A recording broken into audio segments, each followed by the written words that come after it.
नमस्कार, स्वागत है आपका राष्ट्र की बात में। मैं हूं आपके साथ आशा झा और आज राष्ट्र की बात में उन दो राज्यों का विश्लेषण आपके सामने हम करेंगे जहां बीजेपी को सबसे गहरी, सबसे बड़ी चोट पहुंची इस लोकसभा चुनाव में। दो राज्य, यूपी और महाराष्ट्र। तो पहले बात आइए महाराष्ट्र की करते हैं।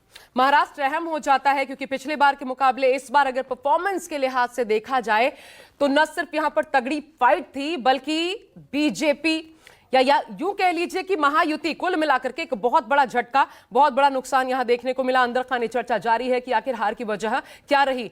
एक दूसरे पर ठीकरा भी फोड़ा जा रहा है, यहां तक कि बात प्रधानमंत्री मोदी के 400 पार वाले बयान पर भी आ गई। तो पहला बड़ा सवाल कि आखिर महाराष्ट्र में मुकाबला ये जो टाइट दिखा है और महायुति की बिग फाइट देखी, उसमें आपको आज बड़ी खबर बता दें। आज एक बड़ी बैठक हुई है, बड़ी बैठक विधानसभा चुनाव के लिहाज से, जो 3 से 4 महीने बाद साल के आखिर में विधानसभा के चुनाव होने वाले हैं। ऐलान क्या किया गया, इसमें बड़ी बातें इस बैठक से जो निकलकर सामने आई। शिवसेना उद्धव बाला साहब ठाकरे गुट, एनसीपी शरद चंद्र पवार गुट और कांग्रेस साथ मिलकर चुनाव लड़ेंगे। इसके अलावा कहा गया लोकसभा चुनाव के बाद यह प्रदर्शित करने की कोशिश की गई कि हौसले बुलंद हैं। महाविकास अघाड़ी की बैठक के बाद ये बड़े ऐलान जो देखने को मिले हैं और साथ मिलकर चुनाव लड़ेंगे, ये साफ तौर पर बता दिया गया। अब शरद पवार सबसे वरिष्ठ, चुनाव के दौरान आपने देखा होगा जब सिंबल तक छिन गया तब भी आपने देखा होगा शरद पवार वो खुलकर एक तरीके से हमला बोलने के मूड में कभी नजर नहीं आए। इक्का दुक्का उनकी बाइट्स जरूर सामने आती रही लेकिन उन्होंने कभी गंभीर हमला नहीं किया। आज उन्होंने क्या कहा अब ये भी जान लीजिए। उन्होंने तंज कसा दरअसल प्रधानमंत्री नरेंद्र मोदी पर। तंज कसते हुए क्या कहा, यह बहुत अहम हो जाता है। कहा पीएम मोदी को धन्यवाद देना चाहता हूं। उन्होंने धन्यवाद दिया, क्यों वो भी जान लीजिए। क्योंकि उनका कहना है कि जहां जहां प्रधानमंत्री की रैली हुई वहां हम जीते। अच्छा हुआ कि प्रधानमंत्री रैली करने गए, वहां पर हमें फायदा हुआ। बीजेपी की बैठकों से हमें बहुत लाभ हुआ है। यह निष्कर्ष एमवीए का जो आज शरद पवार के शब्दों में निकलकर सामने आया। कहा हम स्पष्ट बहुमत की ओर आगे बढ़ रहे हैं, साथ मिलकर चुनाव लड़ेंगे और स्पष्ट बहुमत हासिल करेंगे इस विधानसभा चुनाव में भी। महाराष्ट्र की जनता ने बीजेपी को जवाब दे दिया है इन चुनाव। चल हो जा शुरू। केसरिया से मन जोगी हुआ रे, दिल झूमे देखो पतवारा हुआ रे, दिल झूमे देखो पतवारा हुआ रे। हर पल मनाओ केसरी त्योहार।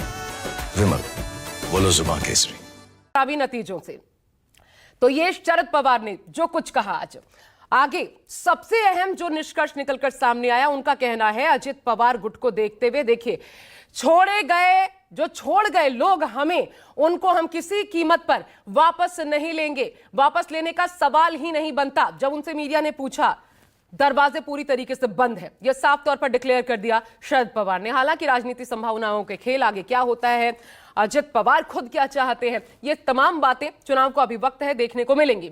अब उद्धव ठाकरे, उनकी बात कर लेते हैं। उद्धव ठाकरे ने एनडीए पर वार किया जबरदस्त रूप से, विधानसभा चुनाव को लेकर भी अपनी बात रखी।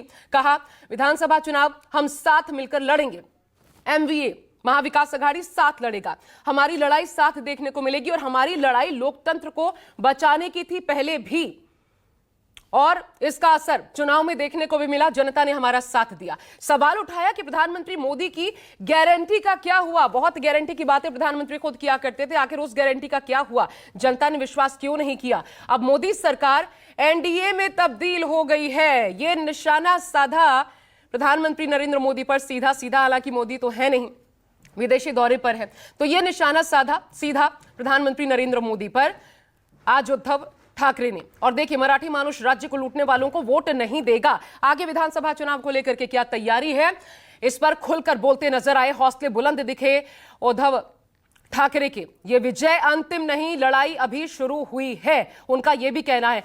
तो किस मकसद के साथ, किन हौसलों के साथ विधानसभा चुनाव के लिए प्रवेश करेगी ये तीनों पार्टियां साथ मिलकर, इन बयानों के आधार पर आप समझ सकते हैं। अब आइए हम आपको सुनवाते हैं इस बीच उद्धव ठाकरे ने आज क्या कहा। बहुत अहम हो जाता है उनके बयान को सुनना, सुनिए। और आप ही के लोगों ने कहा था कि उन्हें संविधान बदलना है।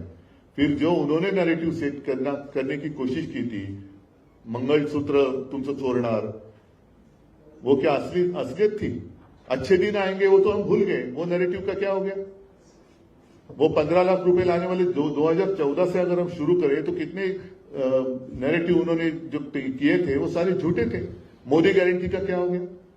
आपके घर से आपकी तोटी वो निकाल कर लेके जाएंगे, क्या ये संभव है? वीज कनेक्शन काट दिया जाएगा, क्या ये संभव है? तो ये झूठ नहीं था।